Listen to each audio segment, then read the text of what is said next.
Hoy descubriremos cómo fue la vida real de Dolores del Río, la primera actriz latina en triunfar en Hollywood y transformarse en un icono del cine de oro mexicano.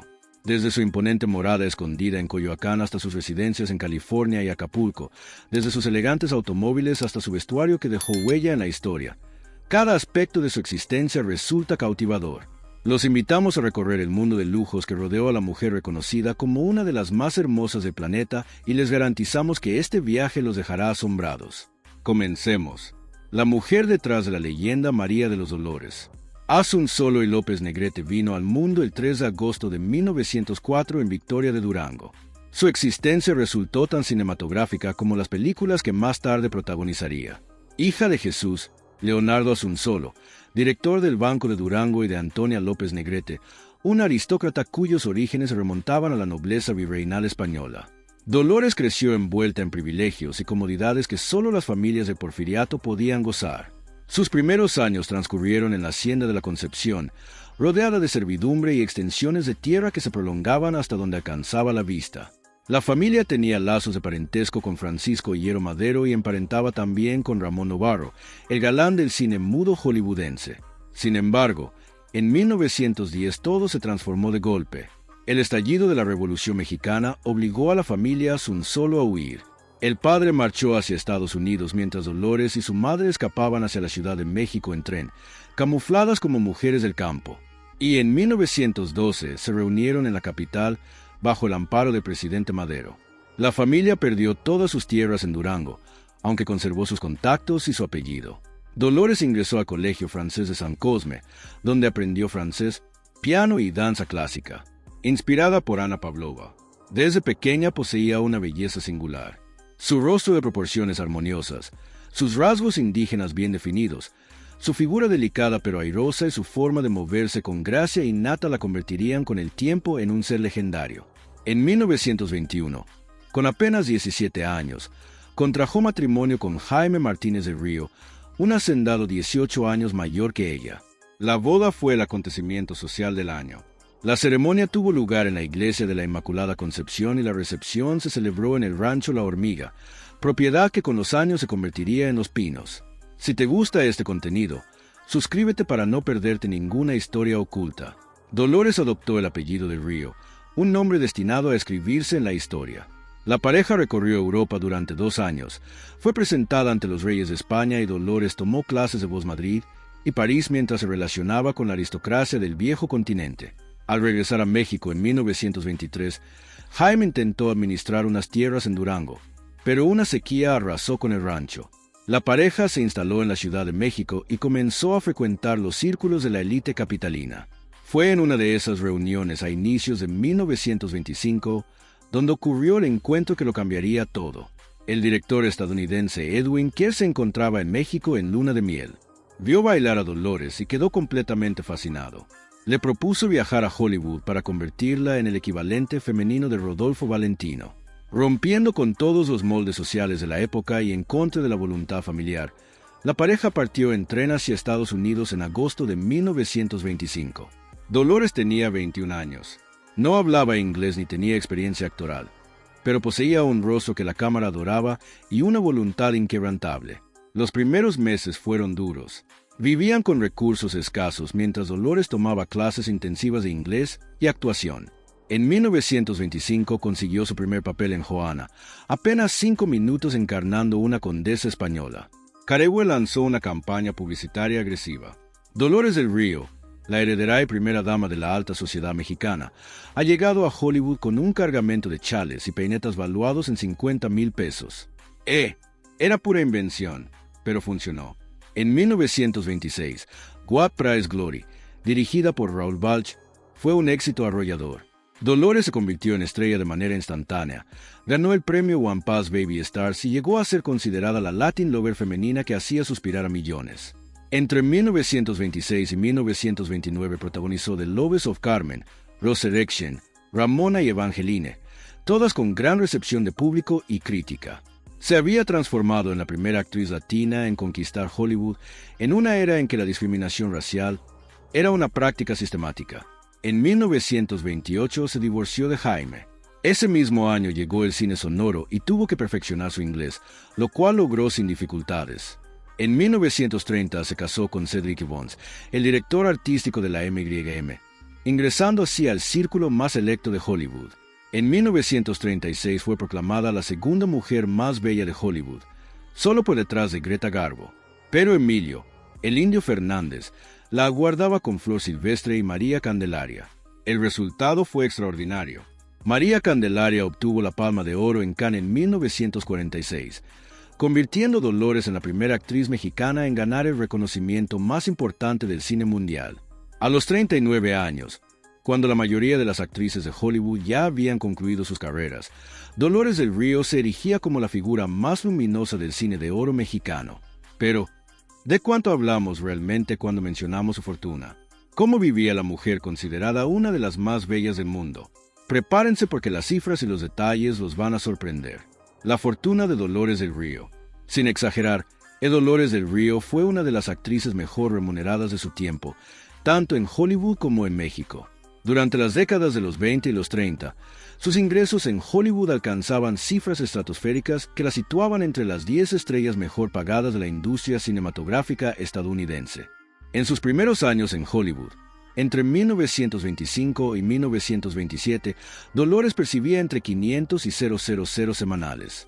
Puede parecer modesto desde la perspectiva actual, pero en aquella época, cuando el salario promedio de un trabajador estadounidense rondaba los $1 semanales, Dolores ganaba en una sola semana, lo que una persona común tardaba un año entero en juntar. Trasladando esas sumas al valor actual, estaríamos hablando de entre 8,000 y 16,000 semanales, es decir, entre 32,000 y 64,000 mensuales.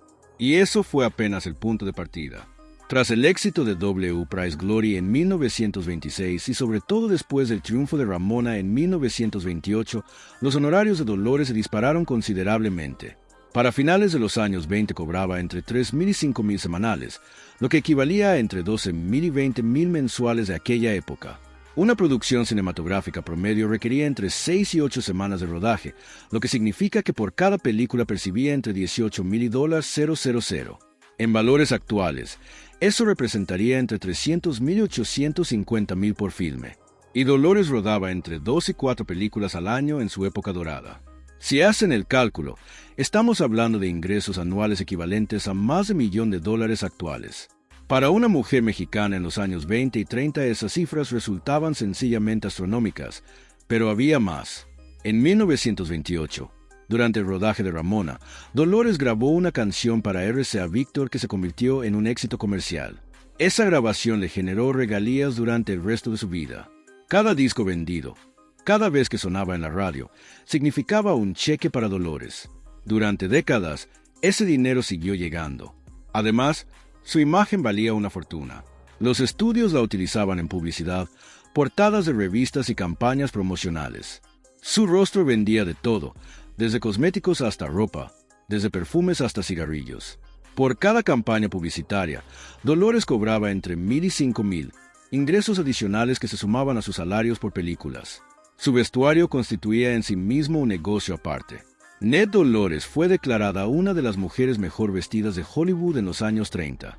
Los diseñadores de renombre le regalaban o prestaban sus creaciones para que las luciese en estrenos y eventos, sabiendo que si Dolores del Río usaba un vestido, millones de mujeres querrían copiarlo. Pero también compraba vestuario exclusivo diseñado específicamente para ella.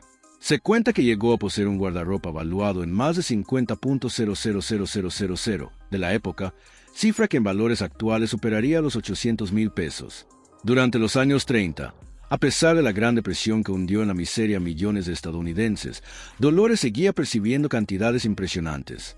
En 1936, cuando fue proclamada la segunda mujer más bella de Hollywood, su salario anual ascendía a aproximadamente $00,000.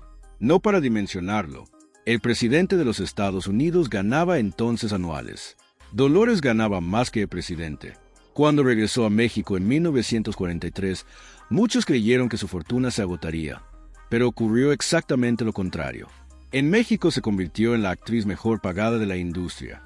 Por cada película con el Indio Fernández cobraba entre 25,000 y 50,000 pesos, equivalentes a entre 5,000 y 10,000 entonces. En el México de los años 40, donde el salario mínimo rondaba los 3 pesos diarios, Dolores ganaba en una película, lo que un trabajador promedio tardaba 20 años en acumular. Dolores también demostró ser una empresaria inteligente. Invirtió en bienes raíces, adquiriendo propiedades en los rincones más exclusivos de México.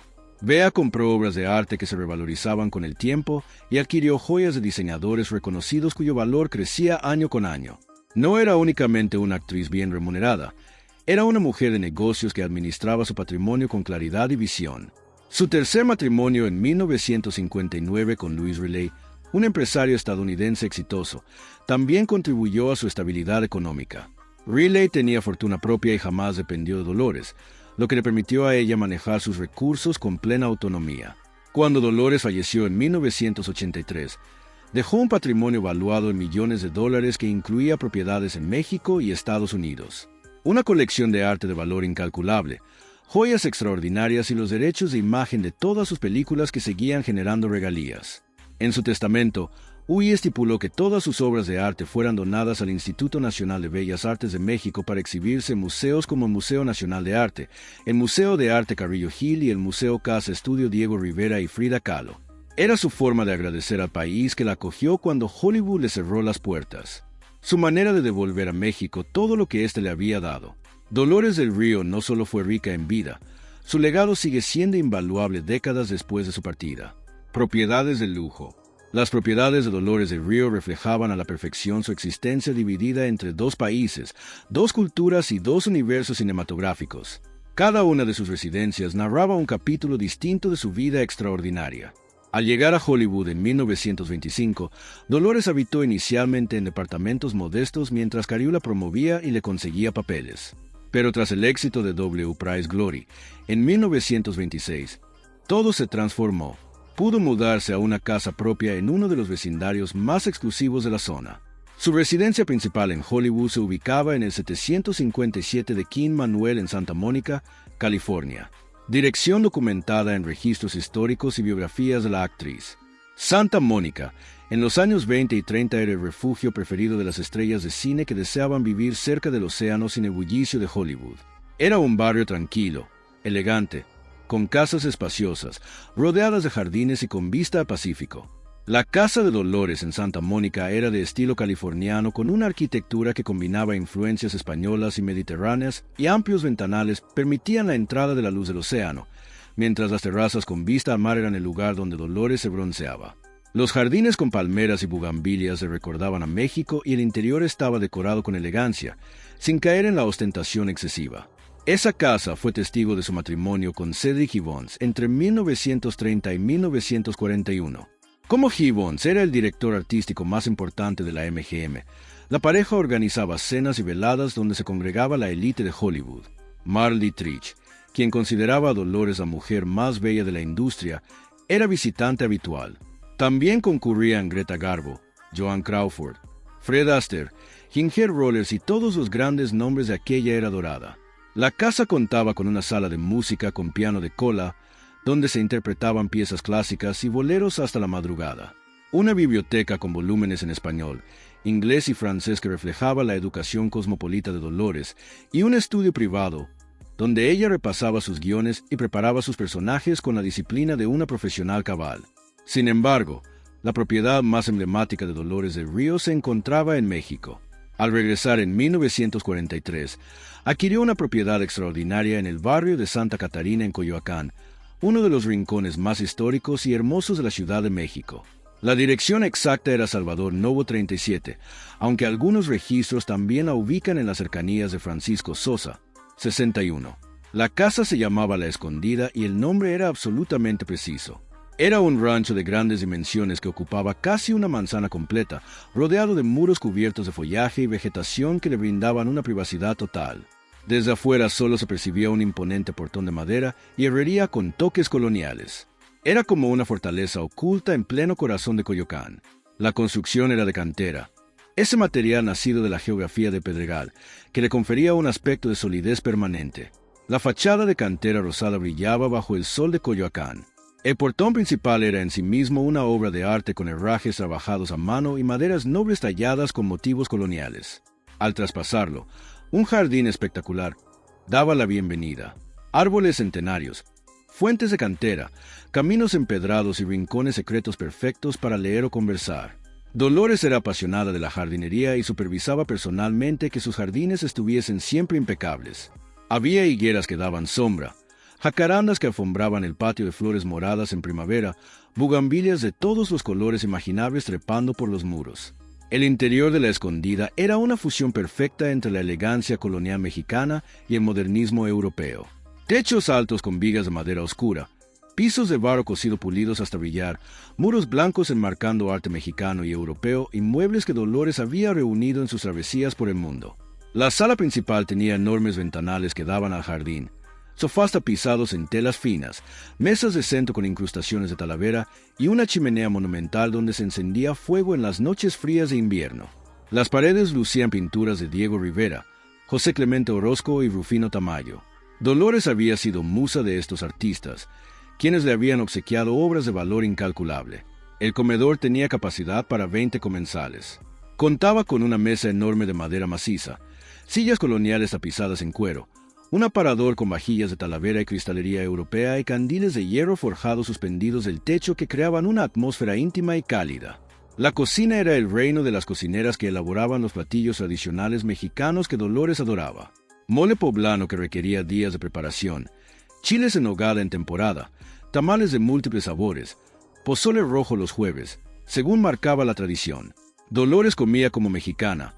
A pesar de haber vivido décadas en Hollywood, jamás olvidó los sabores de su tierra. Las habitaciones eran amplias y luminosas. El cuarto principal de Dolores tenía una cama con dosel, un tocador con espejo iluminado donde se maquillaba, un vestidor de grandes dimensiones que albergaba su impresionante guardarropa y un baño de mármol con tina profunda donde se daba baños de leche y miel para mantener su piel en perfectas condiciones. Pero lo verdaderamente extraordinario de la escondida eran las reuniones que allí se celebraban. Dolores convirtió su casa en el epicentro de la vida cultural e intelectual de México. Todos los grandes artistas, escritores, directores y actores del país se daban cita en ese espacio. Diego Rivera y Frida Kahlo eran visitantes asiduos. Rivera, que siempre profesó admiración por Dolores, pasaba horas conversando con ella sobre arte y política.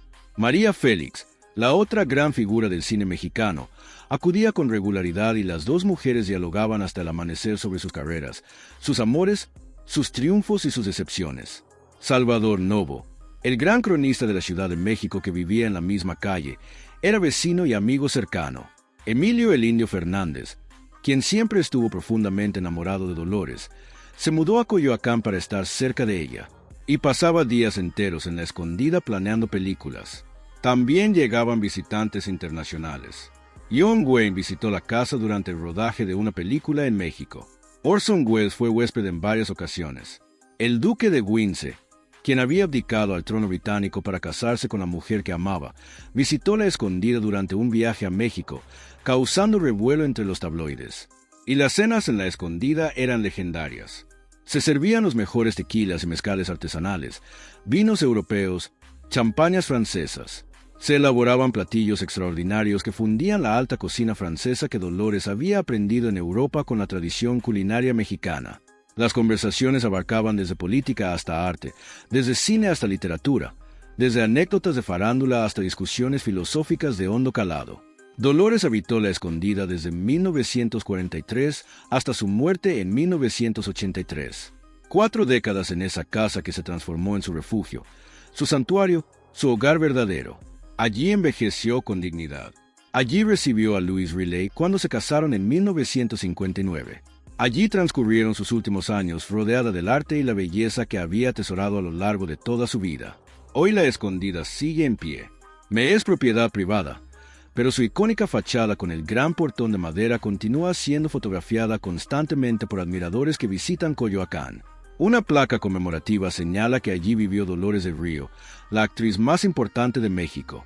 Pero Dolores no solo tenía propiedades en la Ciudad de México, también poseía una espectacular casa en Acapulco. En los años 50 y 60, Acapulco era el destino costero más exclusivo de México y del mundo entero.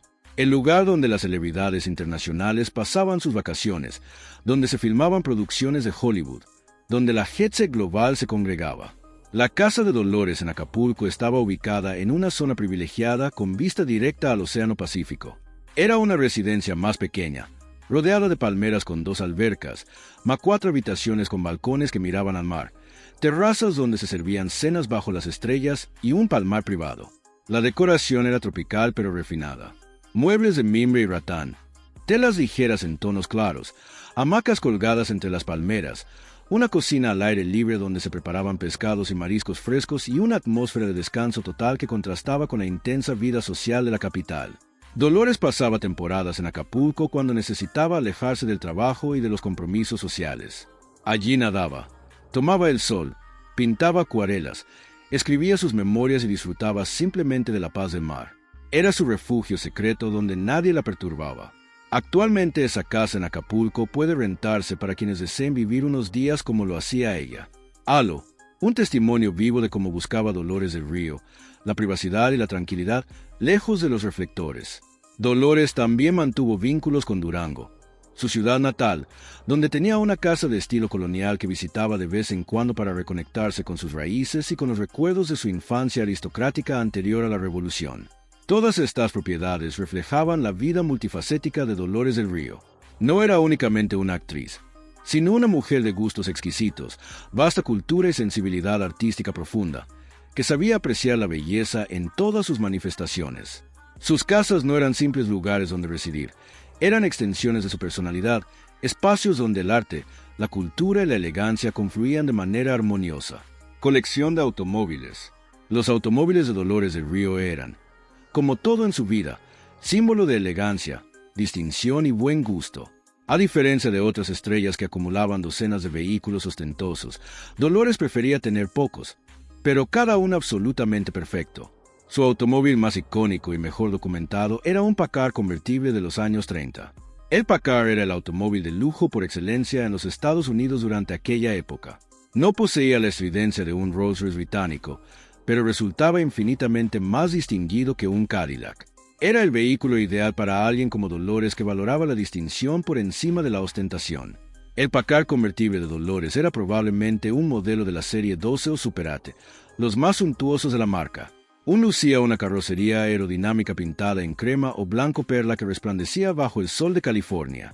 El interior estaba tapizado en piel genuina color caramelo, con asientos amplios y confortables, perfectos para los largos paseos por la costa californiana. El tablero era una obra de arte en sí mismo con indicadores cromados, relojes suizos incorporados y detalles en madera de nogal pulida. El volante era de madera y cromo diseñado para manos delicadas pero seguras. Y el motor, un poderoso 12 cilindros en V que ronroneaba suavemente, podía alcanzar velocidades notables para aquella época. Ver a Dolores del Río conducir su Packard convertible por el Sunset Boulevard era todo un espectáculo. Ella manejaba personalmente algo poco habitual entre las actrices de Hollywood, que preferían ser conducidas por choferes. Pero Dolores disfrutaba de la libertad de llevar su propio volante. Se colocaba gafas oscuras, un pañuelo de seda en la cabeza para proteger su peinado, guantes de conducir en piel suave y manejaba con la naturalidad elegante de quien nació en la aristocracia. Existen múltiples fotografías de archivo que muestran a Dolores junto a su Packard. En Getty Images y en archivos históricos de Hollywood pueden encontrarse imágenes de Dolores llegando a estrenos, eventos sociales y estudios cinematográficos, siempre al volante de su distinguido convertible. Un Packard 12 nuevo en los años 30 costaba entre $3,000 y $0,000 según el modelo y las especificaciones. Para dimensionarlo, equivalía al precio de una casa en un vecindario de clase media.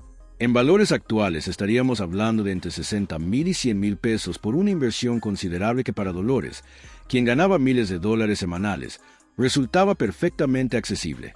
Cuando asistía a premieres y eventos de gala, donde necesitaba realizar una entrada verdaderamente espectacular, Dolores utilizaba ocasionalmente un Cadillac, probablemente un Serie 62 o un V16, los modelos más lujosos de la marca.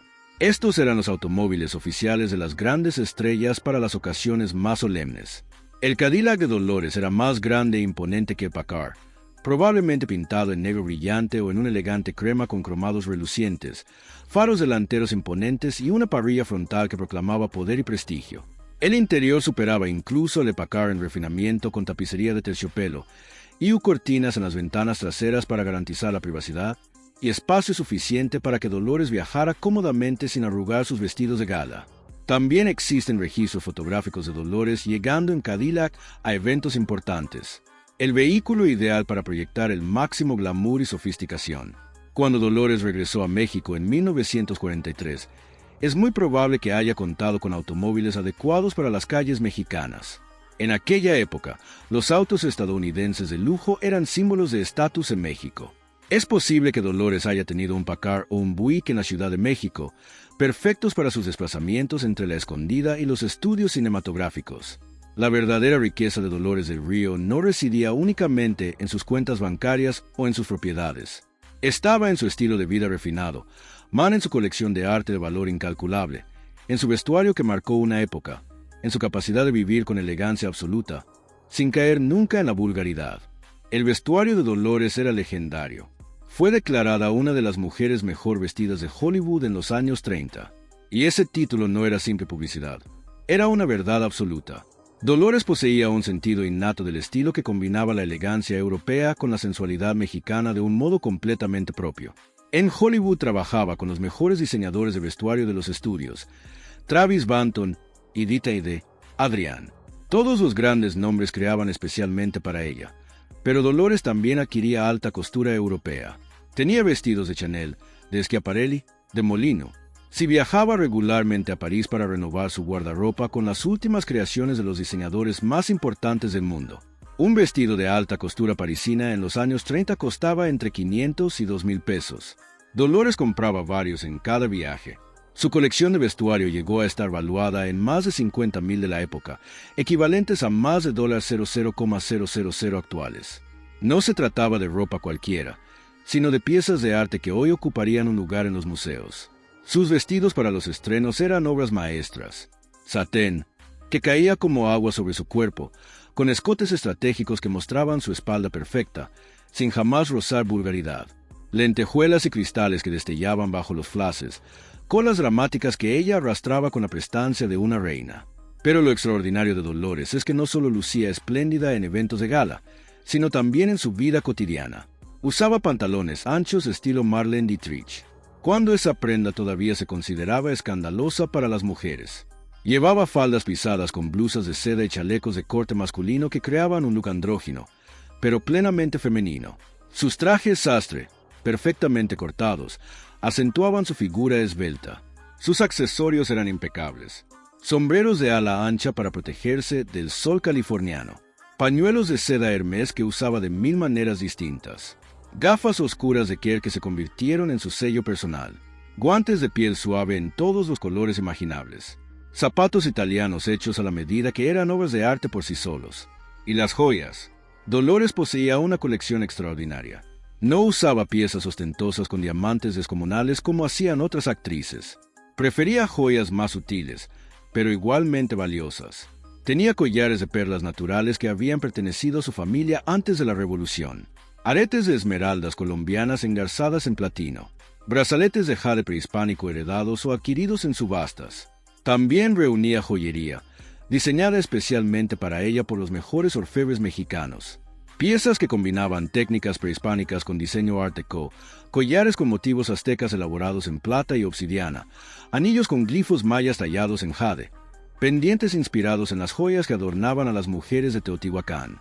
Estas piezas no eran solo hermosas, eran declaraciones de identidad. J. Dolores lucía joyería mexicana en Hollywood cuando todas las demás actrices optaban por diamantes europeos. Era su forma de recordarle al mundo que era mexicana y que se sentía profundamente orgullosa de serlo.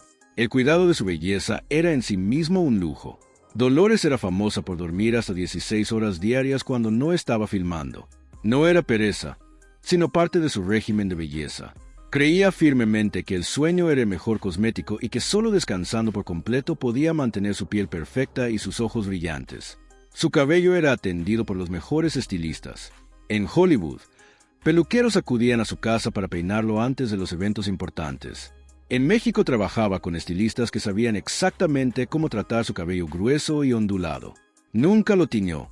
Lo mantuvo en su negro natural hasta que las canas comenzaron a aparecer y entonces dejó que encaneciera con dignidad. Dolores también coleccionaba arte con verdadera pasión. La Escondida era prácticamente un museo privado. Tenía pinturas de Diego Rivera, quien la había retratado en varias ocasiones y le había obsequiado obras de gran valor. Tenía murales de José Clemente Orozco, esculturas de Francisco Zúñiga, grabados de Rufino Tamayo. Toda la generación de los grandes muralistas mexicanos estaba representada en su colección, pero también atesoraba arte europeo adquirido en sus viajes a París, Madrid y Roma. Acuarelas francesas, grabados españoles, esculturas italianas. Su colección reflejaba su formación cosmopolita y su apreciación genuina por el arte en todas sus formas. Los libros eran otro de sus placeres. Dolores era una lectora voraz. Su biblioteca albergaba primeras ediciones de autores mexicanos como Juan Rulfo, Octavio Paz y Carlos Fuentes, obras completas de los clásicos franceses leídas en su idioma original y libros de arte, historia, filosofía y poesía en español, francés e inglés. Sus viajes eran siempre en primera clase o en camarotes privados cuando recorría el mundo en barco. Se hospedaba en los mejores hoteles de cada ciudad: el Ritz en París, el Savoy en Londres, el Plaza en Nueva York, el Reforma en la Ciudad de México. Comía en los mejores restaurantes, asistía a los mejores teatros, visitaba los museos más importantes. Sin embargo, a pesar de todos esos lujos, Dolores nunca fue ostentosa ni vulgar. Poseía esa elegancia natural que proviene de haber nacido en la aristocracia y de haberse formado en los mejores colegios. Sabía que el verdadero lujo es discreto, que la verdadera elegancia no necesita alzar la voz. Dolores era también extraordinariamente generosa. Apoyaba económicamente a actrices jóvenes que daban sus primeros pasos. Donaba a orfanatos y escuelas. Financió la creación de la guardería de la Asociación Nacional de Actores para que los intérpretes pudieran dejar a sus hijos al cuidado mientras trabajaban. Regalaba sus vestidos a actrices que no podían costear vestuario caro. Prestaba dinero sin intereses a amigos que atravesaban dificultades económicas. Esta generosidad no buscaba aplausos. Dolores actuaba discretamente sin perseguir reconocimiento público. Era su manera de retribuir la fortuna que la vida le había dado, su forma de abrir a otros las puertas que ella misma había cruzado, las películas que construyeron su imperio. Para comprender verdaderamente la fortuna y el legado de Dolores del Río, es necesario hablar de las películas que la convirtieron en leyenda. No fue suerte ni coincidencia, sino talento, disciplina y una inteligencia excepcional para elegir proyectos que la mantuvieran vigente durante 5 décadas. Su carrera en Hollywood comenzó modestamente.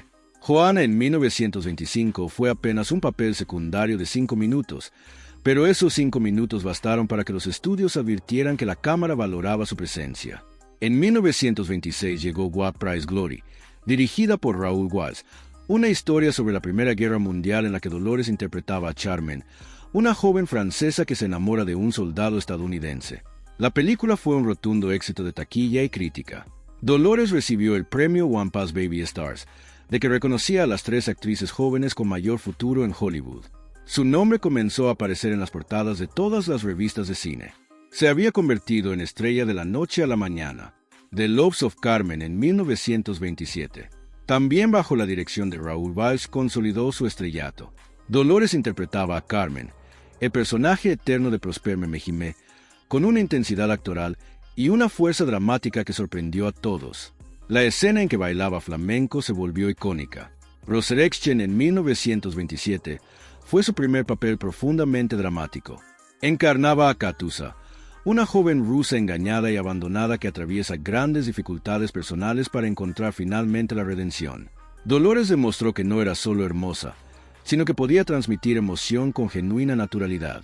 Sin embargo, fue Ramona en 1928, la película que la convirtió en superestrella mundial. Basada en la novela de Ellen Jackson, narraba la historia de una joven mestiza que enfrenta injusticias sociales en la California del siglo XIX. Dolores interpretó a Ramona con una dignidad y sensibilidad que conmovieron al público. La película fue un éxito masivo proyectado en todos los continentes. Dolores grabó la canción Ramona para RCA Victor y se convirtió en un éxito internacional que le generó regalías durante décadas. Evangeline en 1929 fue otra producción relevante en la que interpretaba a la heroína del poema de Longfellow.